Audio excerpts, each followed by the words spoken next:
নমস্কার বন্ধুরা, আপনারা সবাই কেমন আছেন? আমি খুব ভালো আছি। টিঙ্কু মণ্ডল চ্যানেলে আপনাদের সকলকে অনেক অনেক প্রণাম, ভালোবাসা। তো সকাল সকাল মাছ কাকু এসেছিল, তো ওনার কাছ থেকে মাছগুলো নিয়েছি। বড় বড় খয়রা মাছ ছিল। আমি খয়রা মাছ নিই না, খুব কম নিই। তো আজকে খুব সুন্দর খয়রাগুলো পেয়ে গেছিলাম, বড় বড়। তো কাকু দিয়ে গেল, তো আমিও আবার মাছগুলো দেখে ভালো লাগলো বলে নিলাম। তো এই দেখুন, মাছগুলোকে এখন কেটে বেছে ধুয়ে নেব। তো চলুন কেটে নিই।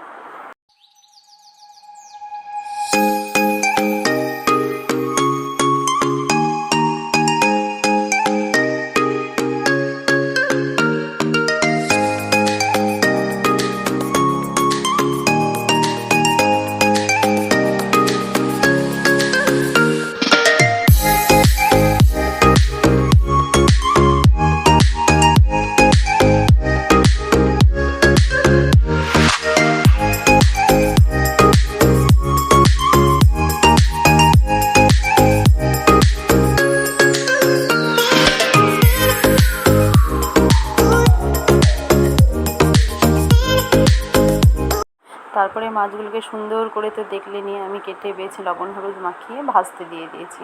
তো যেগুলো একটু বড় ছিল সেইগুলো ভাবছি একটু আলু বেগুন দিয়ে খয়রা মাছের ঝোল বানাবো, আর ছোটোগুলোকে আলু পটল পেঁয়াজ দিয়ে একটু ভাজা ভাজা করে রেখে দেবো। তো সেটা এখন করছি, রান্না বসিয়ে দিয়েছি। তো ঝটপট করে রান্নাটা এখন করে নিই তাহলে।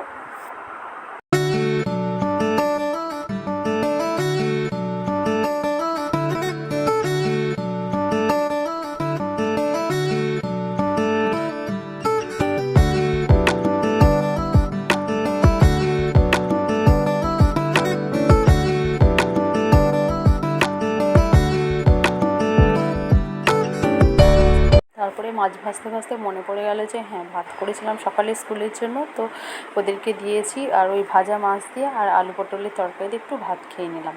তো খাওয়ার পরে এই দেখুন রান্না আবার করে বসিয়ে দিয়েছিলাম। তো রান্না আমার হয়ে গেছে। এটা দুপুরের দিকে আবার স্নান টান করে খেতে বসে গেছি।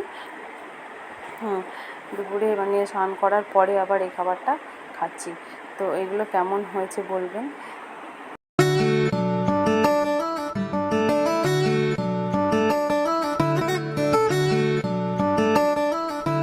হ্যালো বন্ধুরা, তো আপনারা সবাই কেমন আছেন? তো আমি এখানে বসে আছি, দেখুন ছাদের উপরে আমার আজকে আটা শেষ হয়ে গেছে। তো আটা শেষ হয়ে গেছে, ভাবছি আটা পিষাতে দেবো। তো আটা পিষাতে দিতে গেলে তো গমগুলোকে রোদে দিতে হবে প্রথমে। তো গম রোদেই দিয়েছি আজকে। তো এই যে সিঁড়িতে বসেছি, আমার সিঁড়িতে কত কিছু দেখুন একদম গাদা লেগে আছে। ওই যে দুটো বরের বাক্স আছে, যেগুলো বাক্সগুলো আমি ইউজ করি ছেলে মেয়ের পড়াশোনার বই শেষ হয়ে গেলে ওগুলো রেখে দিই ওর মধ্যে। ওটা আমার কাজে লেগে যায় বাক্স দুটোকে। আর সব থেকে ঘম থেকে টুকিটাকি যা যাবতীয় এক্সট্রা কিছু সব এখানে গাদা দেওয়া থাকে। তাছাড়া এক্সট্রা কোনো ঘর নেই যেখানে রাখবো, এই জন্য সেইটা এতটা জাম হয়ে গেছে, তো এখানেই থাকে। আর হ্যাঁ, আর গমগুলোকে ছাদে রোদে দিয়েছি দেখুন, এই যে। আর যত পাখি, মানে একদম ঝাঁকঝাঁক পাখি উড়ে এসে গমের মধ্যে বসে যাচ্ছে। তো আমি এই জন্য এখানে একটু বসে আছি পাখিগুলো তাড়ানোর জন্য। তো বলছি যদি চলে যায় তো গমগুলো বেশিরভাগ গম খেয়ে নেবে। অনেকগুলো পাখি আছে এখানে, বাড়ি ওই পাশের বাড়ি দাদা চাল খাওয়ায়, তো সেখান থেকে পুরো ঝাঁকঝাঁক পাখি উড়ে আসে, এই জন্য গমগুলো সব শেষ করে দেবে। এই জন্য বসে আছি, একটু একটু বসলে মানে গমগুলো শক্ত হয়ে আছে, মানে হালকা একটু রোদ দিলেই হয়ে যাবে। তো চলুন আপনাদেরকে দেখাচ্ছি। তো এই দেখুন আমি গম রোদে দিয়েছি, আর এই যে পাখিগুলো সব দেখছেন গম রোদে দিয়েছে, আর পাখিগুলো সব কানিসে এইভাবে বসে আছে। এ বাড়ির ছাদে বাড়ির ছাদে এই যে আমার মানে ছাদের কানিসে ধারগুলোতে বসে আছে এই যে পাখিগুলো। অনেকগুলো পাখি আছে আর কি, ওদিকে পিছনে গাছে আছে যেগুলো দেখা যাচ্ছে না।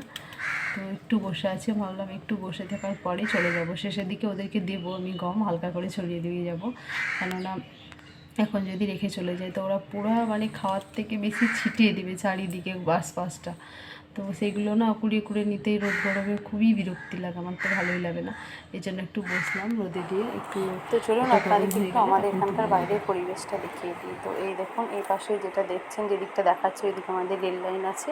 তো সকাল বিকাল সবসময় ট্রেন যেতে থাকে ঘন্টার পর ঘন্টা। আর লাইনের ধারের দিকেই মোটামুটি আমাদের বাড়িতে পড়ছে। আর পিছনে এখন এত জঙ্গল হয়ে গেছে, এই গাছটা না, সজনে গাছটা আমার একদম জানালায় এসেছিলো, আমি গিয়ে ডাল দুটোকে ভেঙে দিয়েছি। তো যারা লাগিয়েছে তাদেরকে তো বললে হয়তো দেবে কি দেবে না, আমি একদম সাপের ভয়ে, কোথায় সাপ চলে যাবে বলে ঘরে, আমি গিয়ে ভেঙে দিয়ে এসেছি ডাল দুটোকে। তারপরে এই যে পাশের বাড়ি, হ্যাঁ এই পাশের বাড়ি এনারা আবার বাংলাদেশে। তো এনারা এখানে বাড়ি ঘর করে রেখে গেছেন, ওনারা থাকেন না। আর ওনারা আছে আরও ব্যারাকপুর অনেক বাড়ি আছে ওদের, ওনারা ওখানে এইগুলোতেই থাকে। এগুলো আমাদের সব সামনের বাড়ি, আশেপাশে সব। তো কেমন আমাদের এই আশেপাশের পরিবেশটা বলবেন, জানাবেন কমেন্ট করে, লাইক শেয়ার আর কমেন্ট করবেন। আর যারা নতুন রয়েছেন চ্যানেলটিকে সাবস্ক্রাইব করবেন। হ্যাঁ, আর এই অ্যালোভেরা গাছটা আমার ছাদেই রয়েছে, অনেকগুলো ছোটো ছোটো চারা গাছ বেরিয়েছে থেকে। আর এই ফুল গাছটা, কোনো ফুল গাছ আমি এখন লাগাইনি, কেননা ফুল গাছ লাগালেই যত্ন নিতে হবে, সেই মানে যত্ন করার মতো সময় বা আমার কোনোটাই ধৈর্য নেই, এই জন্য ফুল গাছ লাগাইনি। তো এই উনানটা দেখছেন, এই উনানে মা যখন আসে তো আমাকে মুড়ি ভেজে দেয় ঘরে। তো এরকম হয়েছে। তো কেমন হয়েছে বলবেন। তো আজকের মতো এখানেই শেষ করছি, টাটা বাই বাই।